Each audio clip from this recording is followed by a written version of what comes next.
Bueno, primero que nada quiero darle la bienvenida a todos a este evento de ciberseguridad para el sector financiero. Durante la próxima hora vamos a estarnos adentrando en una discusión acerca de lo que es el panorama actual de la ciberseguridad para el sector financiero, los desafíos y las vulnerabilidades que existen actualmente, la implementación de las mejores prácticas de ciberseguridad y vamos a ver herramientas para proteger los dispositivos y la información sensible. Sabemos y estamos al tanto acerca de todos los desafíos tecnológicos que enfrenta esta industria en materia de ciberseguridad. Sabemos que en el mundo de las finanzas cada transacción es súper valiosa y la seguridad de la información, tanto de la empresa como la de nuestros clientes, es primordial para nosotros y algo que nos tomamos muy en serio. También estamos muy conscientes de que cada vez los ataques son más sofisticados, frecuentes, peligrosos y lo peor de todo es que se realizan con mayor facilidad o con menos complicación. Ahorita con todas las tecnologías que están saliendo o que están emergiendo, cada vez hay más acceso a poder realizar este tipo de fechorías, ¿no? Por medio de personas con menos experiencia. Una de las principales vulnerabilidades que conocemos y que nos afecta es el factor humano. Por eso es que se está utilizando tanto lo que es ingeniería social, ataques de phishing, ataques de phishing. Entonces, es algo de lo que tenemos que cuidarnos. Y por ello, como equipos de TI, no podemos dejar nada al azar. Debemos contar siempre con total visibilidad, control y, bueno, en nuestro caso con Absolute, de persistencia en nuestro parque de dispositivos. Es por eso básicamente que hoy nos hemos reunido aquí, ¿no? Para conversar acerca de cuáles son las mejores prácticas de ciberseguridad que pueden ser implementadas para proteger el sector financiero. Además, Juan Carlos, que está aquí presente y ahorita se los presento, les va a realizar un breve recorrido por todo lo que es nuestra solución de ciberseguridad como una alternativa eficaz para enfrentar todos estos desafíos. Los necesitamos hoy que estén bien activos en este chat, caja de preguntas y respuestas, díganos todas sus dudas e inquietudes. Al final del día, esto es un reto que asumimos todos y colaborando en conjunto sé que podemos enfrentarlo. Dicho esto, esperamos que al final del evento hayamos logrado aprender bastante, identificar y concientizarnos, sobre todo acerca de los retos y soluciones para la protección de la información en la industria financiera. Al finalizar el evento van a recibir un correo post-evento con la grabación de este evento, así como con la presentación que van a ver a continuación, con los puntos de contacto para que puedan comunicarse con nosotros y agendar una sesión personalizada donde inclusive podemos trabajar en conjunto para evaluar cómo podemos fortalecer el marco de ciberseguridad de sus empresas, de sus organizaciones y aclarar todas las dudas que tengan al respecto. ¿Vale? Vamos a ver, por aquí se siguen uniendo personas. Buenísimo. Bueno, entonces voy a pasar a presentarlo. Juan Carlos Marín, quien nos acompaña hoy, es nuestro experto del lado de Absolute Software. Juan Carlos actualmente es nuestro músculo más fuerte en el equipo de ciberseguridad. Trabaja como Sales Engineer para Absolute. Tiene más años de experiencia de los que puedo contar con mi mano. No me permito decirlo en público porque seguramente se enoja conmigo. Su experiencia ha cubierto muchos roles en la industria de TI, desde desarrollador de software hasta gerente de proyectos, programas y arquitecto de soluciones. Y mi persona, David Bracho, que trabaja en la parte de marketing y desarrollo de negocios también para Absolute Software, los estaremos acompañando el día de hoy. Entonces, sin más, Juan Carlos, el escenario es tuyo. Vale. Bueno, primero que todo, mucho gusto. Muchas gracias a todos por la asistencia hoy, por la atención a este webinar.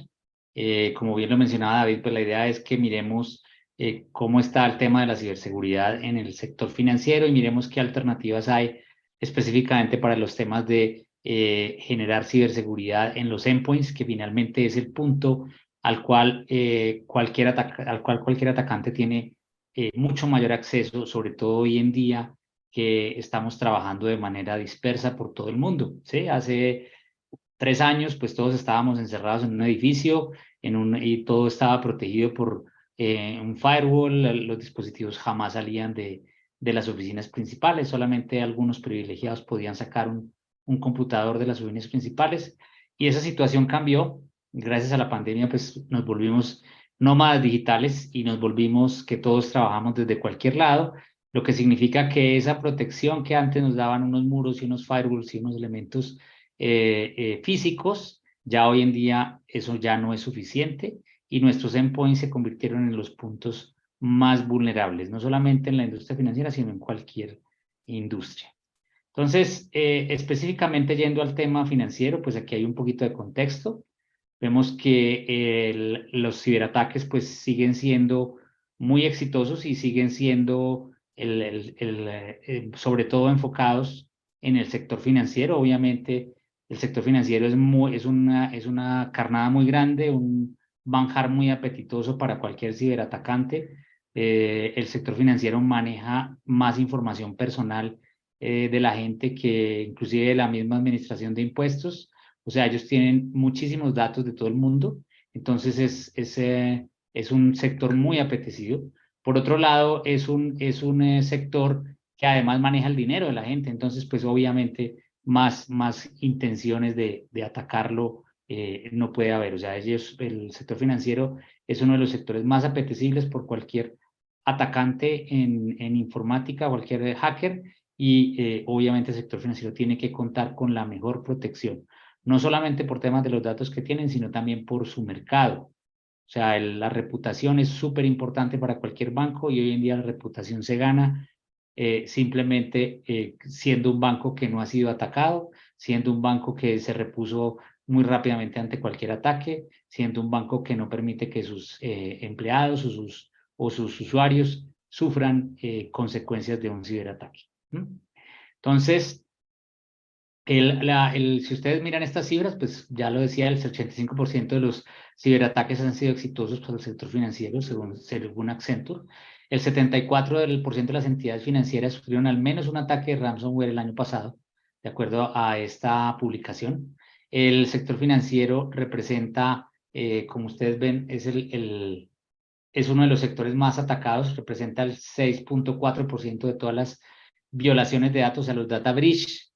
Casi todos los data breach, a pesar de todas las protecciones que tienen, pues vienen de los bancos. Y en el caso de Latinoamérica, pues vimos que México fue fue blanco del 66% de los ataques en Latinoamérica para el sector financiero, que tuvieron unos costos enormes. Esos costos no están representados solamente por el dinero que lograron los atacantes obtener de esos ataques, sino también por todos las consecuencias que tuvo para el banco esos ciberataques. Pues como ven, la situación es muy complicada. De hecho, pues el costo de una amenaza está estimado en Estados Unidos. ¿Cuánto cuesta realmente que se materialice un ciberataque? Le está costando a las entidades financieras en promedio 18 millones de dólares. O sea, esto es muchísimo dinero. Probablemente en Latinoamérica las cifras sean un poquito menores, pero van a ser de todas formas muy grandes, y especialmente para nuestro contexto esos son cifras realmente enormes, ¿sí? Como ustedes ven, realmente el costo menos representativo, si uno mirara cómo está partido este costo, es la plata que tocó pagarle al atacante. O sea, el señor atacante obtuvo $450,000 en promedio en un ataque, pero ese ataque le costó a la organización, al banco, más de 13 millones de dólares en total en temas de cumplimiento de las normas, las multas que le pusieron por incumplir alguna norma, de la reputación que eso generó, y de la pérdida de ingresos. La pérdida de ingresos, ¿en qué está representada? En que básicamente el banco tuvo que dejar de operar durante varios días, o por lo menos suspender parte de sus operaciones, y eso pues simplemente significa que los ingresos se van a ir al suelo por un montón de días. Adicionalmente, responder a ese ataque, es decir, implementar los controles de seguridad que estaban, o corregir los controles de seguridad que estaban operando mal, tomar acciones para recuperar la infraestructura y recuperar los datos, costó 3.86 millones de dólares. O sea, esto, como se dan cuenta, es una cifra muy grande, es una cifra que representa muchísimo para cualquier banco. Esto pueden ser las utilidades de un banco grande en un año en cualquiera de nuestros países. Entonces, pues no tiene sentido no cuidarse, no hacer todo lo necesario para mitigar este tipo de cosas, ¿no? Esto, pues, ustedes ven todo el tiempo titulares de los ataques que están ocurriendo en Latinoamérica y en todos los países. O sea, no se limita a que a los bancos de Estados Unidos o a los bancos de ciertos países. No, eso ocurre en todos los países de la región, ¿sí? ¿Cuáles son las amenazas tradicionales que están ocurriendo? Pues tenemos el tema los data breach, que básicamente consiste en que se obtienen datos de las bases de datos de los clientes, por ejemplo, o de cualquier dato que sea restringido del banco, bien sea a través de que logran acceso a una base de datos o bien sea que logran acceso a un endpoint, a un dispositivo de un usuario y logran extraer la información sensible que ese usuario tenía en su dispositivo, ¿sí? Entonces, ese es uno de los ataques más comunes. El otro es el tema del phishing y el vishing, que ustedes probablemente lo han escuchado bastante, que simplemente es a través de técnicas de ingeniería social obtener información o información privada que va a permitir que con esa información privada se le ganan una clave de acceso a un usuario o simplemente le roban plata de su cuenta. Pues digamos que ese es el phishing. El phishing es que normalmente llaman por teléfono a alguien, se hacen pasar por el banco y esa persona termina entregando los datos suficientes para que puedan acceder a su cuenta y extraer dinero de esa cuenta, ¿sí? Y el phishing, pues, digamos que permitiría que a través también de técnicas de ingeniería social, robarle a un empleado del banco las claves de acceso y con esas claves de acceso, pues, entrar a robar información o a secuestrar información en un banco, ¿sí? Por ejemplo, sabemos de ahorita que hay un ataque en curso en un banco en Latinoamérica que obtuvieron el acceso a través de técnicas de phishing, obtuvieron el acceso a ciertos empleados del banco, lograron robarles sus credenciales y a través de esos dispositivos lograron entrar a la red del banco, hacer movimiento lateral, encontraron algunas bases de datos que no estaban tan protegidas y las secuestraron. Y ya secuestradas esas bases de datos, pues amenazan con exponer la información, usan la información para robarle dinero a los clientes del banco y por supuesto eso genera unos daños enormes en reputación y en impacto al banco por temas como vimos, temas de normatividad y otras cosas similares. Entonces eso es bastante común. Está de moda hoy en día, de hecho, esas técnicas. La otra posibilidad que hay es el tema del malware. El malware, pues ustedes, pues digamos que esta es la técnica más vieja de hackeo o de robo de información, que básicamente consiste en introducir un programa que hace a través de un programa legítimo o a través de un uso que aparenta ser legítimo, se introduce un programa que no es tan legítimo, que es malicioso y probablemente va a extraer información o va a extraer credenciales que van a permitir que un atacante adquiera el control de ese dispositivo o haga y ataque en los temas de ransomware, ¿sí? El malware al comienzo simplemente era casi como un juego, o sea, ustedes recuerdan los virus de los años 90 que simplemente lo que hacían era borrar la información del disco de los usuarios o hacerle daño a los usuarios en general sin obtener realmente mayor cosa a cambio. Ya esto se sofisticó mucho y los está usando básicamente como punto de entrada para hacer un ataque que es el más preocupante de todos y que hoy en día está en boga, y es el ataque de ransomware. El ataque de ransomware es realmente la materialización de todas estas cosas, ¿no? Porque es el que permite al final hacer un secuestro sobre la información del usuario, sobre la información de los usuarios, la información del banco.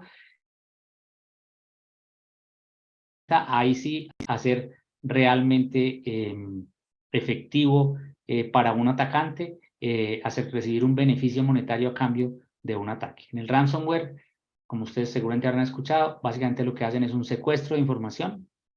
Con cómo llegaron a esa información, probablemente con alguna de estas tres técnicas llegaron a esa información para acceder a ciertas bases de datos o a cierta información confidencial, hacen un secuestro de esa información que consiste básicamente en encriptar la base de datos un archivo encriptado que no se puede utilizar y cuya llave de encripción, de desencripción solo conoce el maleante, pues esa base de datos queda inutilizada.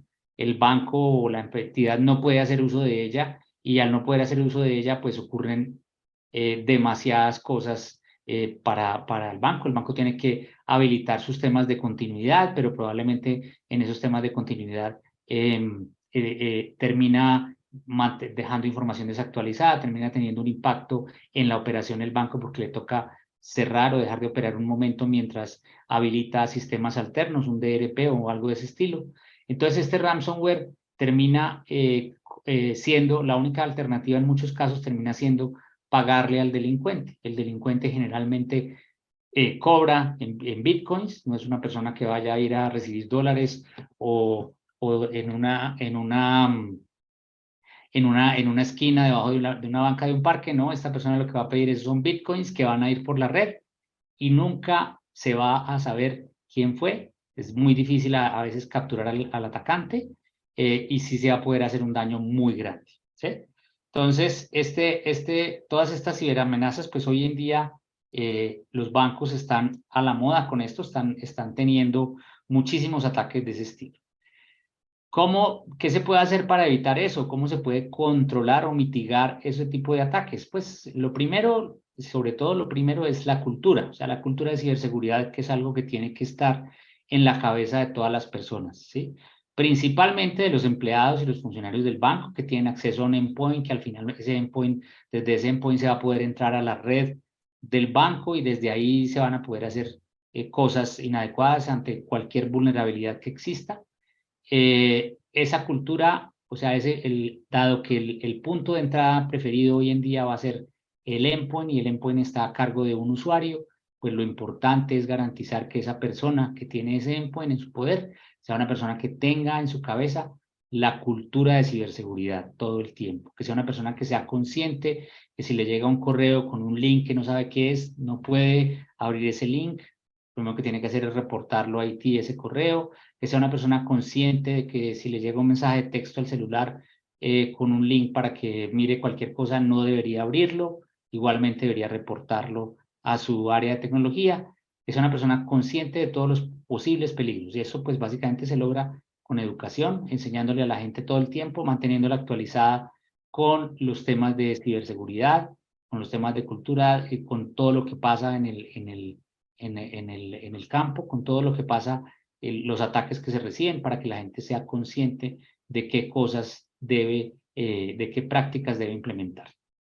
Lo segundo es el tema del Zero Trust. El Zero Trust es una filosofía que está hoy en día creciendo, está en boga. Este concepto viene desde el 2010 más o menos, ¿sí? Que básicamente nació en la academia donde se dieron cuenta que tal vez las organizaciones por temas de comodidad y de evitarle al usuario tantos pasos y tantas cosas, pues terminaron creando un modelo de seguridad en el cual existe una confianza implícita, ¿sí?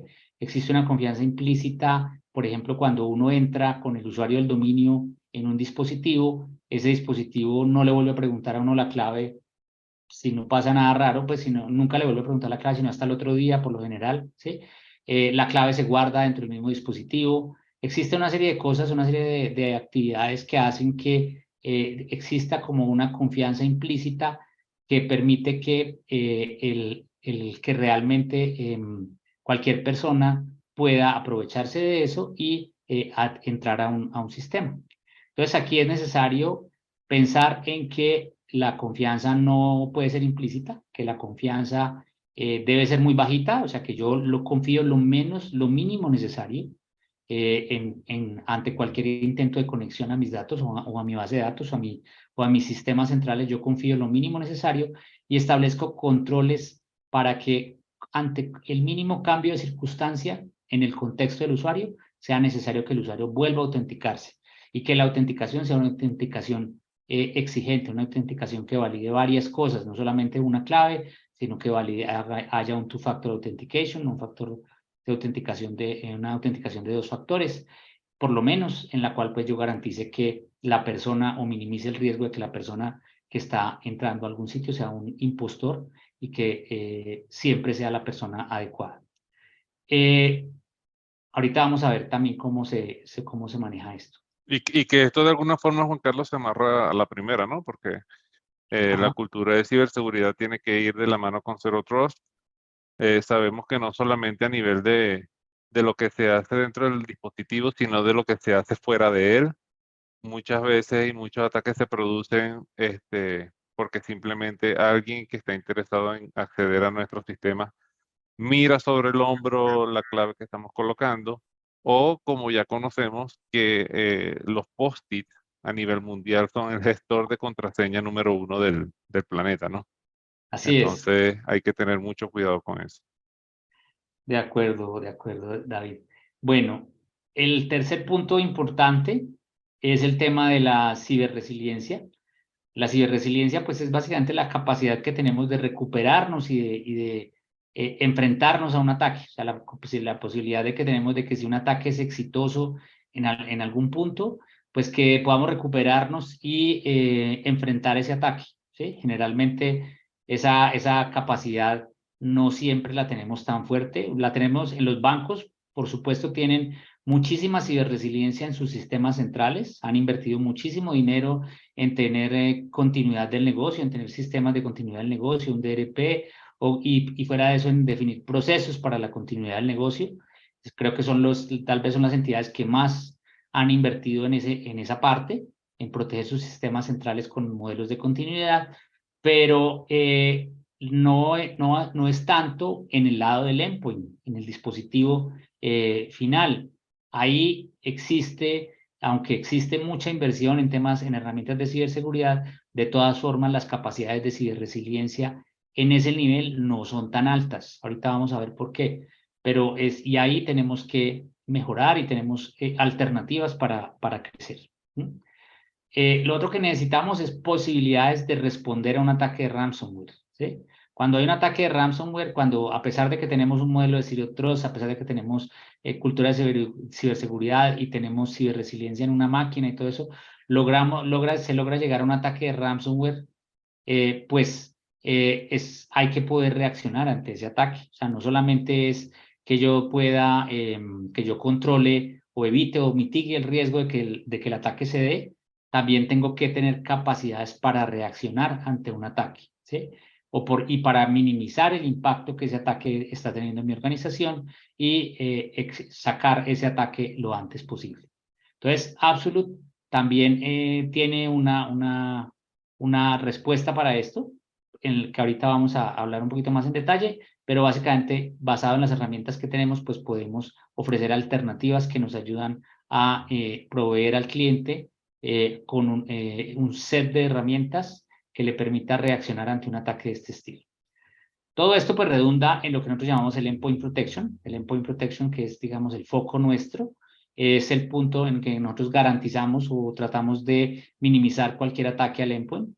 No estamos reemplazando las herramientas de seguridad que ya seguramente los bancos tienen, sino que estamos garantizando que el endpoint, esa seguridad que tiene el endpoint, funcione adecuadamente, funcione siempre y esté activa dentro de los términos correctos para su operación. ¿Mm? Bueno, entonces, lo primero es el tema de la cultura de ciberseguridad. Como veíamos, pues aquí, como lo mencionó David, pues este es existen varios elementos que el tema del post-it, el tema de mirar la clave por el hombro de una persona, todas esas son cosas que realmente no existen herramientas que las controlen. Simplemente lo que la controla es una clara cultura de seguridad, porque son cosas que están en manos al final de un humano y el humano por temas psicológicos, por cualquier cantidad de cosas, tiende a ser confiado, ¿sí?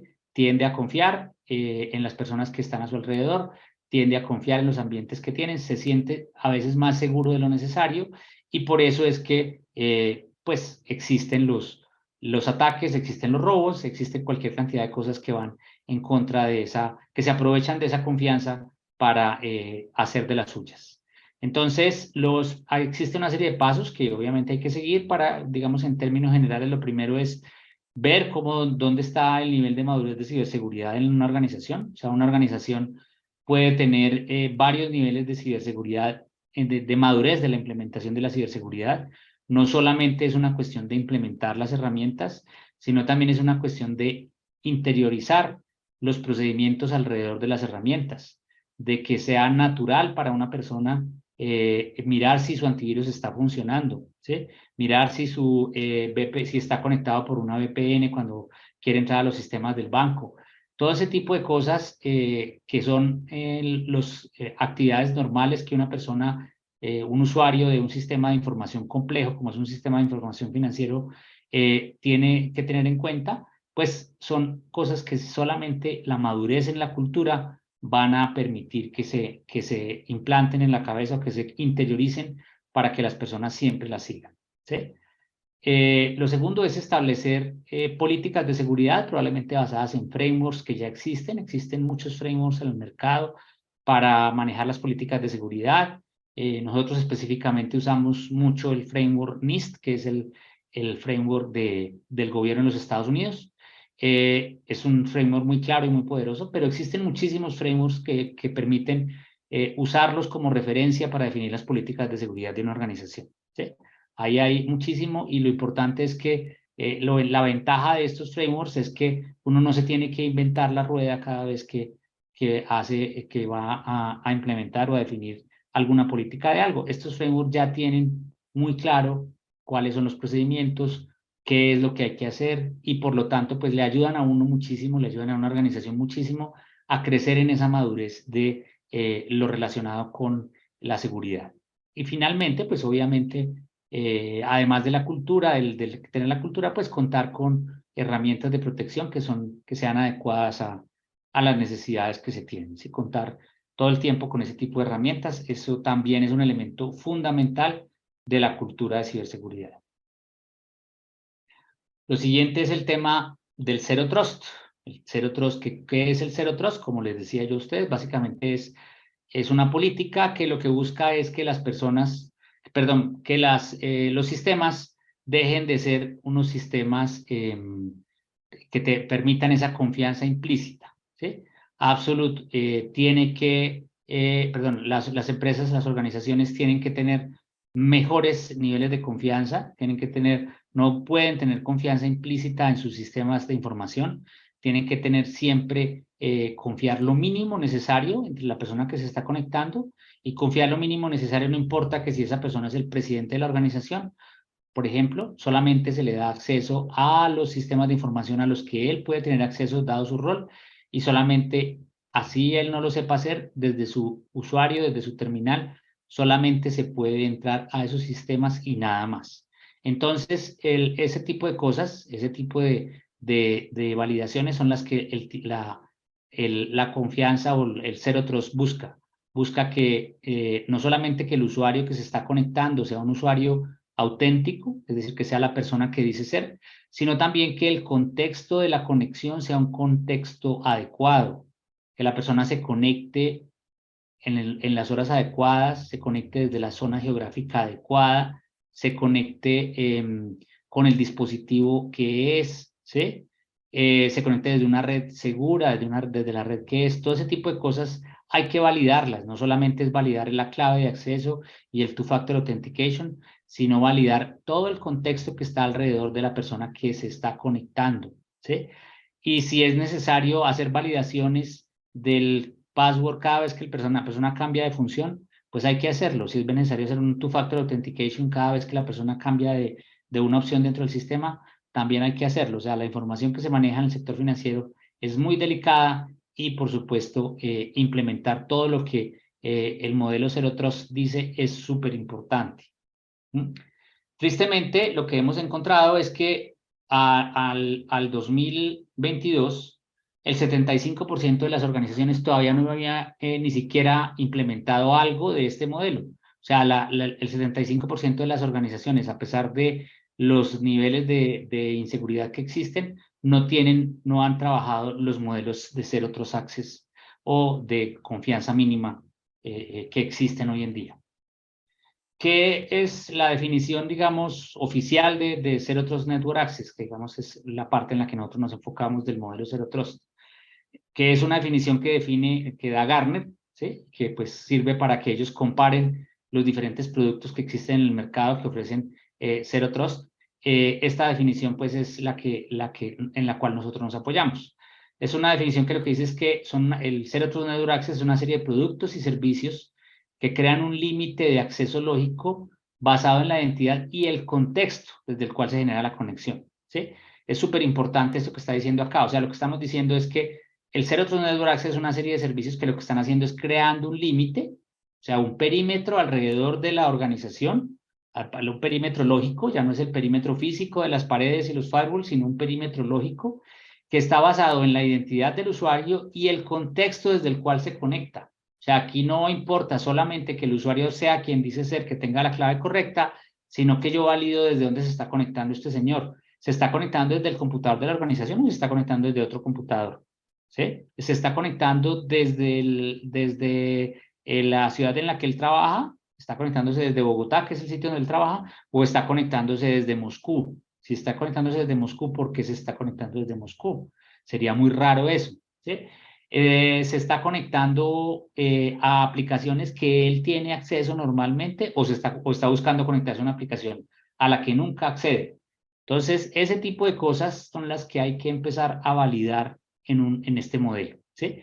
Y ese tipo de servicios son los que los productos como de los cuales ahora les vamos a hablar tienen la posibilidad de ofrecer. Entonces, como ven acá, la siguiente parte de definición es que de la definición es que las aplicaciones y los recursos están ocultos del descubrimiento y el acceso está restringido a través de un agente de confianza, minimizando el movimiento lateral a otras partes de la red. El movimiento lateral, esto es una cosa que hoy en día es muy frecuente y es la que se usa para hacer ataques. El movimiento lateral consiste en que alguien se roba la clave de un usuario, a través de esa clave logra entrar a la red de la organización y esa persona empieza a buscar dentro de la red qué cosas no están tan protegidas. No necesariamente va a ir a las mismas aplicaciones que el usuario al cual le robó la clave tiene acceso. Como tiene visibilidad de todo, porque logró entrar a la red, va a empezar a ver qué otras cosas hay por ahí y puede que encuentre algún servidor o alguna base de datos que no está tan protegida y decide enfocar el ataque en ese punto, ¿sí? Entonces ese movimiento lateral es equivalente al edificio sin portero, el edificio que simplemente todo el mundo tiene la llave de la puerta de la entrada al edificio y la llave de su apartamento. Y un día alguien le roba a una persona la llave de la entrada al edificio. Cuando el ladrón entra con esa llave de entrada al edificio, el señor ladrón ni siquiera sabía de qué apartamento era la persona a la que le robó, simplemente sabe que esa llave sirve para entrar a ese edificio. Y decide empezar a moverse dentro del edificio a ver qué ventana está abierta y de pronto por ahí materializa un robo o qué cosas dejaron abiertas o qué apartamento a lo mejor tiene la puerta abierta y se puede entrar y cometer un delito. Entonces, ese es el equivalente al movimiento lateral. Y el Zero Trust Network Access es el equivalente a ese mismo edificio, pero con un ascensor que solamente va al piso del señor que tiene la llave. Es decir, ese señor abre la puerta, entra a un ascensor y ese ascensor solamente le sirve para ir al quinto piso, que es donde él vive, ¿sí? Él no sabe ni quién vive en el cuarto, ni quién vive en el sexto, nunca ha visto sus apartamentos por fuera, no tiene ni idea qué hay ahí. Igualmente ocurre acá. El Zero Trust Network Access lo que va a hacer es limitar completamente, inclusive deja invisible para cualquier persona que se conecte, los sistemas que no son aquellos a los cuales esa persona tiene acceso. Entonces, ese movimiento lateral, ese es el riesgo más importante en el cual se enfoca el Zero Trust Network Access. Sí, y finalmente pues está la otra fase que es Zero Trust Network Access elimina la confianza implícita excesiva que a menudo acompaña a otras formas de acceso a las aplicaciones como la VPN tradicional, ¿sí? El Zero Trust Network Access también usa el túnel para encriptar la comunicación, pero a diferencia de una VPN tradicional, que una VPN lo que hace es abrir una conexión entre dos redes, lo que va a hacer este túnel es un túnel que cierra completamente el acceso permite únicamente el acceso a las cosas a las cuales el usuario estaba designado a acceder. Bueno, y el otro concepto que es súper importante acá es el tema de la ciberresiliencia, que ya habíamos mencionado superficialmente. Aquí tenemos unas definiciones de ciberresiliencia que algunos organismos relacionados con el sector financiero han suministrado. El primero nos dice que la ciberresiliencia es la capacidad de un banco o institución financiera para mantener sus operaciones críticas en situaciones adversas, ¿sí? El otro nos dice que es la capacidad de una organización para continuar llevando a cabo su misión, anticipándose y adaptándose a las ciberamenazas y a otros cambios relevantes en su entorno, resistiendo, conteniendo y recuperándose rápidamente ante ciberincidentes. Digamos que la segunda es más completa, pero pues sí, digamos que también tiene, es un poquito larga, entonces puede ser complicada a veces. Pero bueno, lo importante acá es que la ciberresiliencia es la capacidad que tenemos para reaccionar ante un ataque. ¿Cuál es la capacidad que tenemos nosotros para hacer eso? ¿Cómo está el sector financiero en sus capacidades de ciberresiliencia?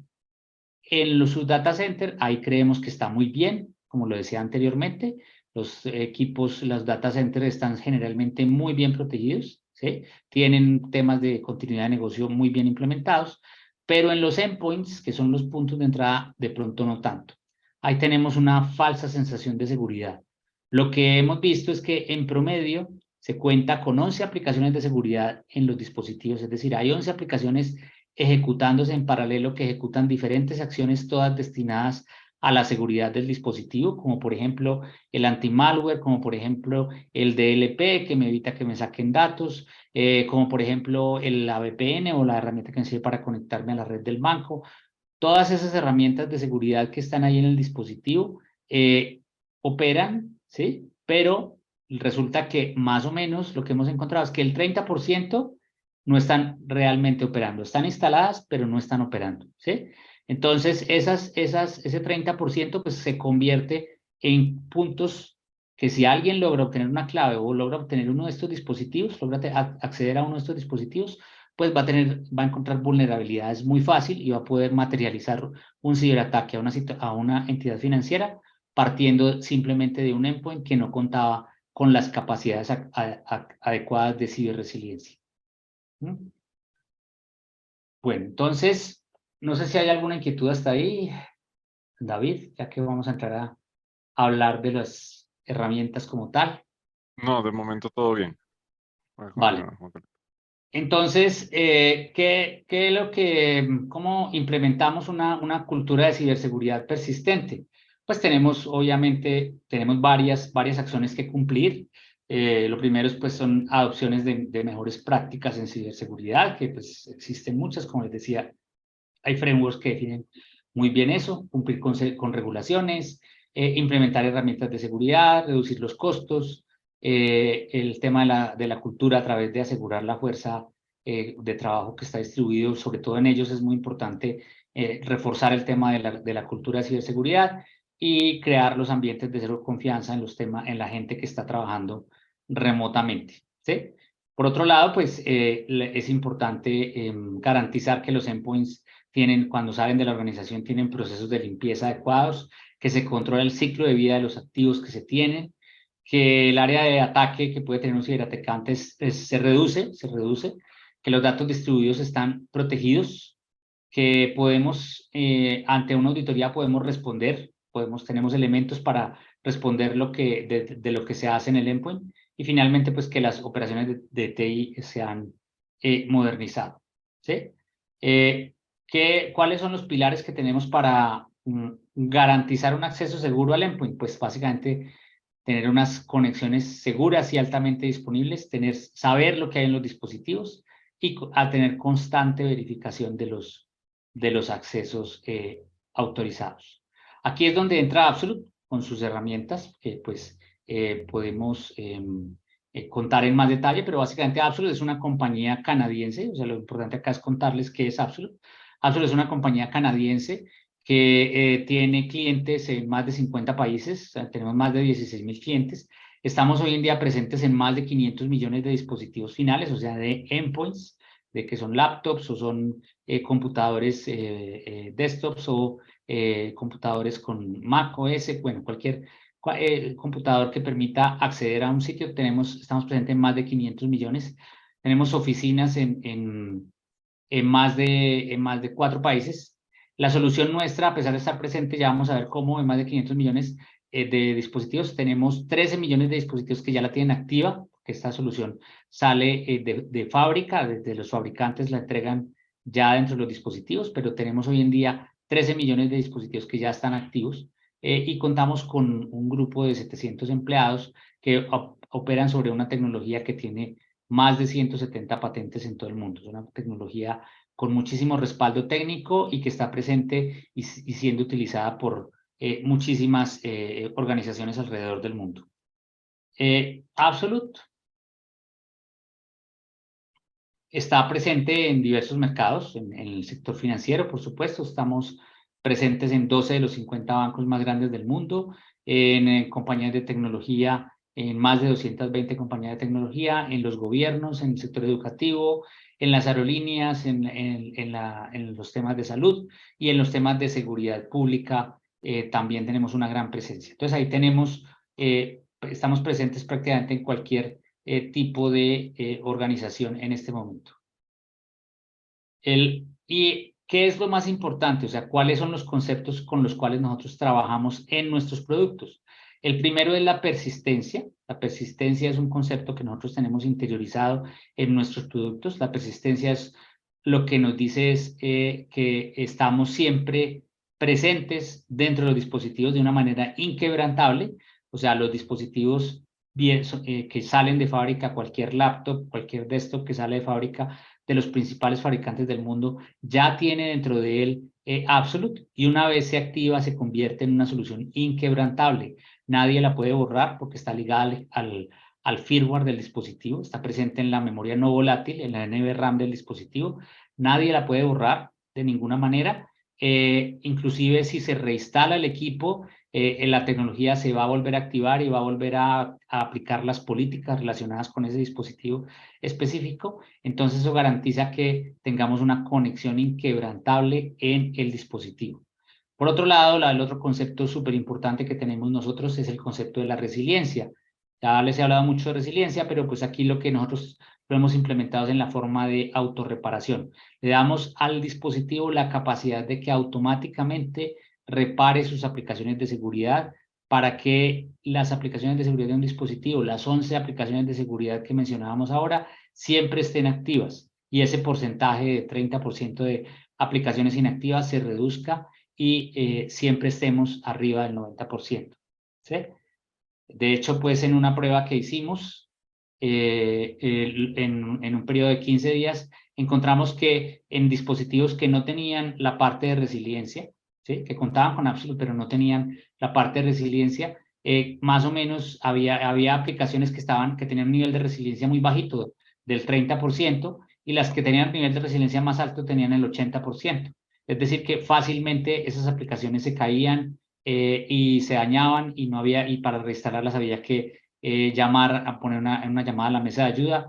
Probablemente el usuario se demoraba mucho en darse cuenta, o sea, si el usuario no necesitaba la aplicación en su día a día, no se daba cuenta que esa aplicación había dejado de funcionar y eso generaba pues todos los riesgos y todos los problemas que ustedes se pueden imaginar. En una solución ya con la resiliencia nuestra, pues se logran niveles que nunca bajan del 95%. En los 15 días estuvieron operando más o menos en el mismo número de dispositivos y con las mismas características y se encontró que el 95% de las aplicaciones siempre estaban activas y operando adecuadamente. Entonces, de esa manera, pues, las llamadas se reducían, los riesgos se reducían bastante y eso, pues, obviamente mejora bastante la capacidad de ciberresiliencia de una organización. Entonces, al final, lo que nosotros tenemos pues son dos productos que, digamos, están enfocados en esos conceptos. El primero es una solución que llamamos Secure Endpoint, que es una solución de seguridad que viene de fábrica en el firmware de los dispositivos, de más de 600 millones de dispositivos actualmente. Viene ahí instalada y siempre que ustedes compren un dispositivo a alguno de los 28 fabricantes con los cuales tenemos acceso, dentro de los cuales están los más conocidos en América Latina, como Dell, Lenovo, HP, Asus, Acer, Panasonic, cualquiera de de esas marcas, Positivo también, que es local, cualquiera de esas marcas va a tener dentro de su firmware, va a tener la presencia de Absolute y ya simplemente lo que queda es activar las suscripciones para que el Absolute empiece a monitorear y a controlar esos dispositivos y a ofrecerle los beneficios de seguridad de los cuales hemos estado hablando. Por el otro lado, tenemos una solución que llamamos Secure Access, que es una tecnología basada en el concepto de Zero Trust Network Access, que adicionalmente también es resiliente, o sea, es una solución persistente, también viene ligada al firmware del dispositivo, es decir, se puede autorreparar activamente y adicionalmente puede autorreparar la conexión, garantizando y mejorando la experiencia del usuario final. O sea, generalmente cuando uno usa un VPN, por ejemplo, si sale a la esquina y se conecta desde el café de la esquina, probablemente le toca volver a establecer todas las conexiones porque la VPN no pudo mantenerse estable mientras se bajaba por el ascensor, mientras se cambiaba de red. Entonces, Absolute en esta tecnología mantiene la conexión activa, aunque la persona cambie de red, y siempre que sea el usuario auténtico va a mantener la conexión activa y eso pues facilita muchísimo la experiencia para el usuario. Entonces, de hecho, pues por esa razón nosotros estamos presentes en los dispositivos que tienen los carros de policía del 90% de las empresas de los departamentos de policía de los Estados Unidos, ¿sí? Porque pues ustedes saben que ellos están todo el tiempo moviéndose entre las diferentes redes que hay en la ciudad, desde redes 5G hasta redes 3G o redes Wi-Fi, cualquier tipo de, de redes de ese estilo. El dispositivo se está moviendo y están normalmente conectados a bases de datos de altísima seguridad. Entonces, solamente que solamente se puede hacer a través de una conexión encriptada. Absolute es capaz Secure Access es capaz de mantener esa conexión activa en cualquier movimiento de esos durante todo el tiempo. Entonces, esta solución de Secure Access es una solución supremamente segura, supremamente eficiente y basada en el concepto de Zero Trust Network Access para garantizar que la seguridad desde el dispositivo sea lo más alta posible. Estas soluciones pues están basadas, digamos que ya cuando entramos al nivel de detalle funcional de lo que hay dentro de esos dispositivos, dentro de esas soluciones.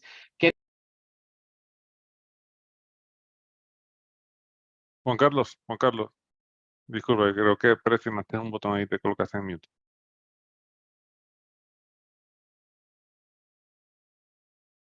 Perdón que sí. Ya, listo. Me coloqué en mute, no me di cuenta cómo, pero bueno. El caso es que, bueno, lo que quería contarles acá es que Absolute, en la parte de Secure Endpoint, tenemos tres posibilidades, tres pilares funcionales. Es decir, la solución una vez implementada dentro del dispositivo y activada va a ofrecer tres pilares funcionales que son los siguientes. Lo primero es la parte de telemetría del endpoint, ¿sí?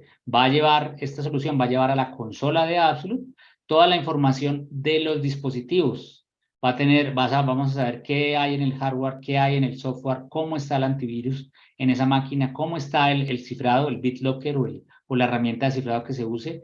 Y adicionalmente vas a saber dónde está físicamente el dispositivo. Vamos a tener una ubicación física exacta del dispositivo que no se puede ocultar a través de una VPN o a través de un acceso por otro sitio, porque Absolute no usa el sistema operativo para hacer la ubicación del dispositivo, sino que usa otras herramientas como el Wi-Fi Triangulation u otras herramientas de ese estilo que permiten detectar dónde físicamente está un dispositivo, así no esté el dispositivo conectado a la red del banco.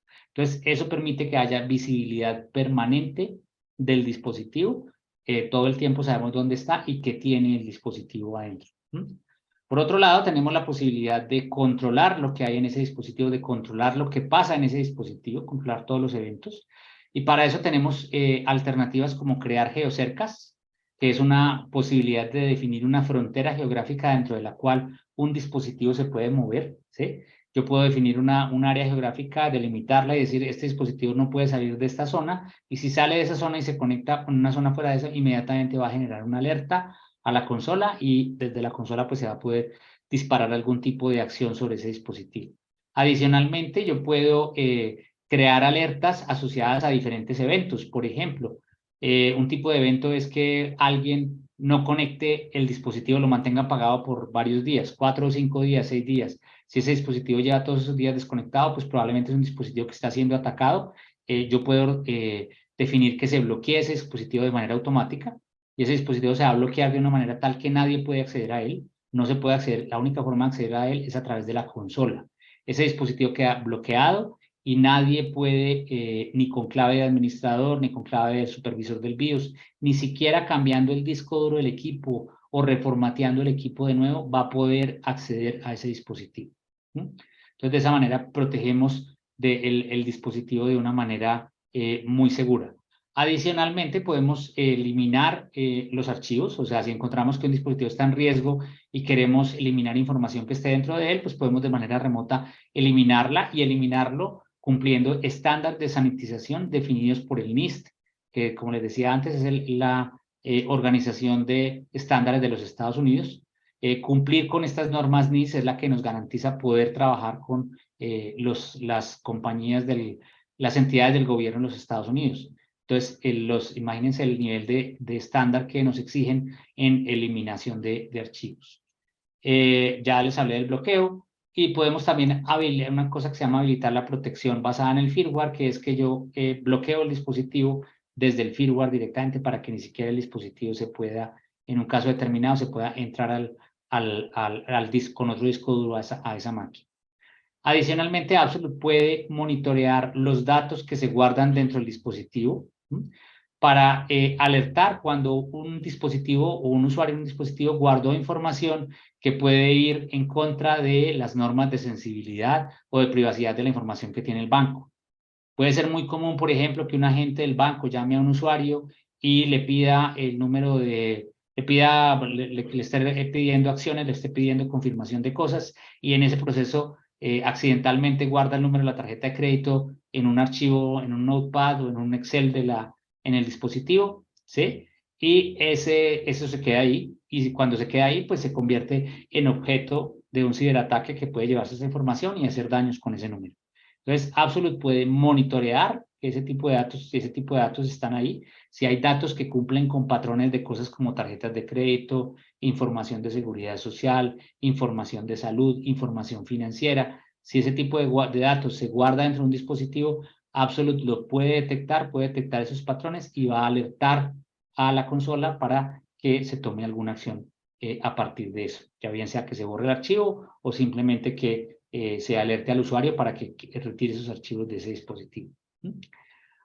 Adicionalmente, Absolute puede fortalecer el equipo, el dispositivo, para que el dispositivo sea mucho más autónomo, ¿sí? Y haga reparaciones de manera autónoma. Lo que les comentaba yo ahorita, la reparación de aplicaciones de seguridad de forma autónoma. Absolute tiene convenio con 82 fabricantes de aplicaciones de seguridad, entre los cuales están McAfee, Dell, todas las marcas de antivirus importantes del mercado están ahí incluidas. ESET, cualquier tipo de marcas de estas pueden verlo y van a encontrar que Absolute puede reparar y reinstalar esas aplicaciones en una situación de este estilo. O sea, Absolute se da cuenta que una aplicación de esas está poco saludable, como lo llamamos nosotros, es una aplicación que no está operando adecuadamente. Absolute puede intentar reparar, puede alertarlo, intentar repararla y si eso no funciona puede reinstalar la aplicación en el dispositivo para garantizar que ese dispositivo tiene la última versión del antivirus o del antimalware, tiene la última versión del DLP y está operando de manera adecuada en el dispositivo. Entonces, estas aplicaciones van a repararse de manera autónoma, eso va a disminuir llamadas a la mesa de ayuda, va a disminuir el riesgo enormemente de los usuarios, va a disminuir todo, va a ser un elemento muy poderoso en los dispositivos finales. Adicionalmente, pues tenemos herramientas que nos permiten ejecutar scripts remotos en el dispositivo, ¿sí? Esos scripts se ejecutan desde la consola, solamente se puede ordenar su ejecución desde la consola y eso permite, Absolute entrega una librería de scripts ya preconstruidos que permiten tomar acciones preventivas ante un ataque. Por ejemplo, un ataque de ransomware típicamente lo que hace es, cuando es un ataque de ransomware a un dispositivo, típicamente lo que hace es borrar todos los usuarios de esa máquina para que nadie pueda entrar a esa máquina y quitar las reglas de firewall de ese dispositivo. Absolute tiene scripts que permiten restaurar eso, permiten crear de nuevo el usuario en esa máquina, permiten activar nuevamente las reglas de firewall, permiten reinstalar dispositivos aplicaciones de manera remota o parches, por ejemplo, parches de Microsoft que solucionaban ese riesgo, por ejemplo, de un problema de zero day que está en un dispositivo y necesita un parche de Microsoft, Absolute puede ejecutar a través de un script esa instalación ante una situación de emergencia en la cual no se logró control de ese dispositivo a través de las herramientas tradicionales. Entonces, a través de los scripts y esa librería de scripts que ya tiene Absolute preconstruida, se puede llegar a ese dispositivo y hacer eso. Y finalmente, Que por cierto, Juan Carlos, disculpa que te interrumpa, bastante importante comentar que, por ejemplo, algo de lo que estás diciendo es una total realidad. El mes pasado vimos como Microsoft en el Patch Tuesday, donde él lanza todos los parches de sus vulnerabilidades que tenía detectadas al momento. Había un total de 97 vulnerabilidades zero day detectadas en el sistema exactamente. operativo. Sí, y esas vulnerabilidades, si alguien no se da cuenta a tiempo o alguien, o mejor, un atacante se da cuenta a tiempo, pues puede usarlas antes de que siquiera salga el parche de Microsoft Ajá. y hacer el ataque. Entonces, bueno, entonces en resumen, pues Absolute tiene esas posibilidades de endurecer, de fortalecer el dispositivo. Por otro lado, pues Absolute también tiene un área de investigaciones que se encarga de ayudar al usuario. Si un dispositivo está perdido, se encarga de ayudar al usuario a recuperar ese dispositivo. ¿Sí? Tenemos un área con investigadores que tienen muchísima experiencia en el tema.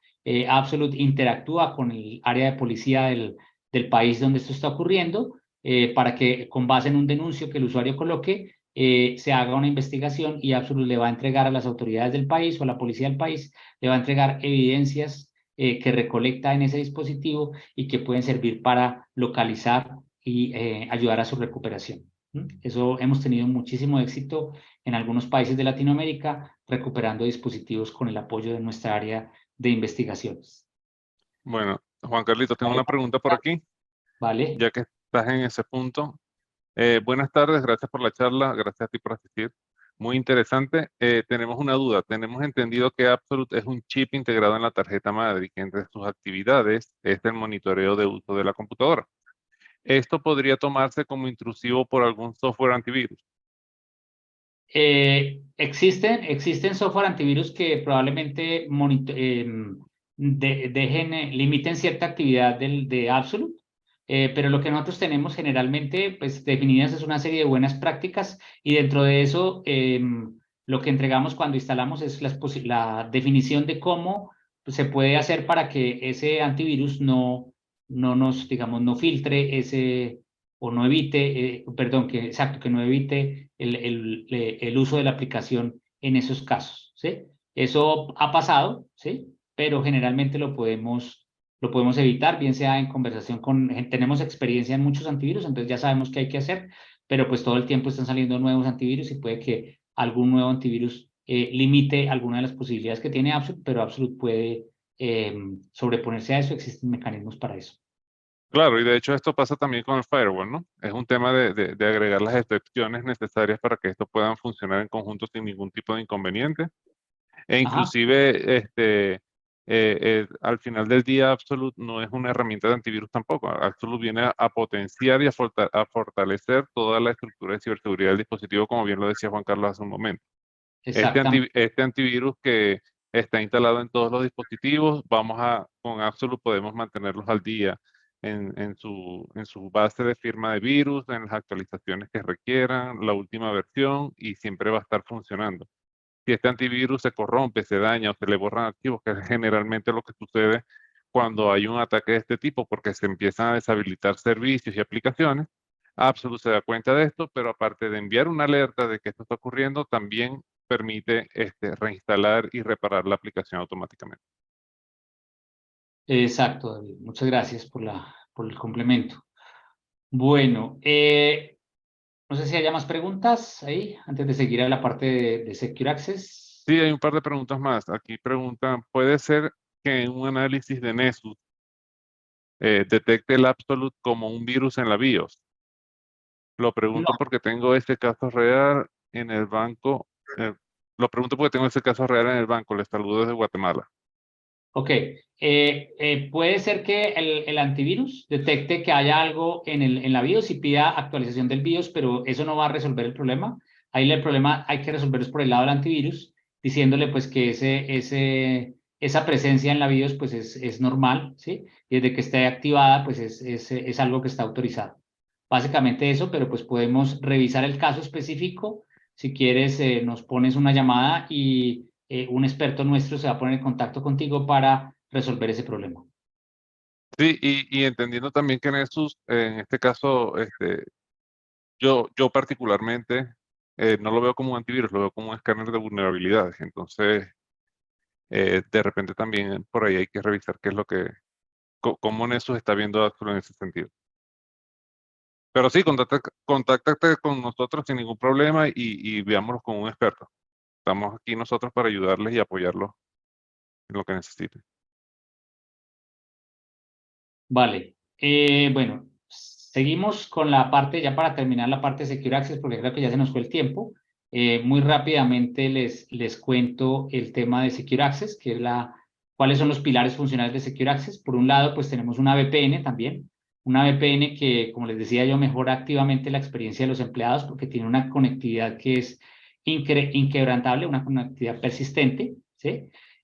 Por otro lado, está diseñada para optimizar video y audio, especialmente para teleconferencias y herramientas de ese estilo, que es lo que usa normalmente el trabajador remoto, entonces está pensado especialmente para el trabajador remoto, y adicionalmente tiene un motor de políticas que es muy flexible y que permite priorizar el tráfico que se va por el túnel. De esa manera, por ejemplo, podemos depriorizar tráfico de redes sociales y priorizar tráfico de Teams o de alguna herramienta que sea como la adecuada para el uso de los empleados. Igualmente podemos mantener esa priorización durante los horarios hábiles y quitarla o deshabilitarla en los horarios no hábiles para que si el usuario se le permite usar sus redes sociales o alguna otra herramienta de ese estilo, pues lo puede hacer sin problema, pero siempre y cuando sea fuera del horario hábil. Entonces, esta es una red privada, una VPN que está pensada en el empleado que trabaja de manera remota. Por otro lado, tenemos el tema del Zero Trust Network Access o el perímetro definido por software, que hace una revisión completa de la conexión, o sea, no solamente revisa que la persona que se esté conectando sea una persona, tenga las credenciales para conectarse, sino que está haciendo todo el tiempo evaluaciones de riesgo, ¿sí? Por ejemplo, revisando si la persona se conecta desde el sitio que acostumbra a conectarse, si la persona está conectándose desde una red segura, si la persona se conecta en horarios adecuados, o sea, de pronto no es lógico que se conecte a las 2 o las 3 de la mañana, todas esas tipos de soluciones. Adicionalmente, ofrecemos dentro de la parte de perímetro definido por software un producto que se llama Secure Web Gateway, que básicamente lo que hace es que ustedes ya no usan el browser del dispositivo, el browser ya no corre en el dispositivo del usuario, sino que corre en un web gateway nuestro para evitar que haya ataques a través del browser, que son bastante comunes. Los ataques al web, ustedes saben que el browser generalmente ejecuta código y ese código puede ser un código malicioso que puede abrir la puerta para que haya un ataque muy grande. De esta manera, Absolute lo que está haciendo es, digamos que ejecutando el browser dentro de una caja controlada, en un ambiente controlado, y verificando que todo el código que se ejecuta, que genera esa conexión, sea un código seguro antes de pasarlo, de mostrar el resultado en la pantalla del usuario. Para el usuario es transparente, simplemente la ejecución de lo que hace el web browser no se da dentro del dispositivo, sino que se da fuera de él, garantizando que la seguridad se extienda a ese nivel. Por otro lado, pues es una herramienta que da una visibilidad total de lo que hay en la red. Es una herramienta que permite diagnosticar lo que está ocurriendo con la red en cada uno de los dispositivos todo el tiempo. Es una herramienta que nos permite analizar el rendimiento que están teniendo las conexiones de la red, bien sea cuando están conectadas por celulares o por red de Wi-Fi, ¿sí?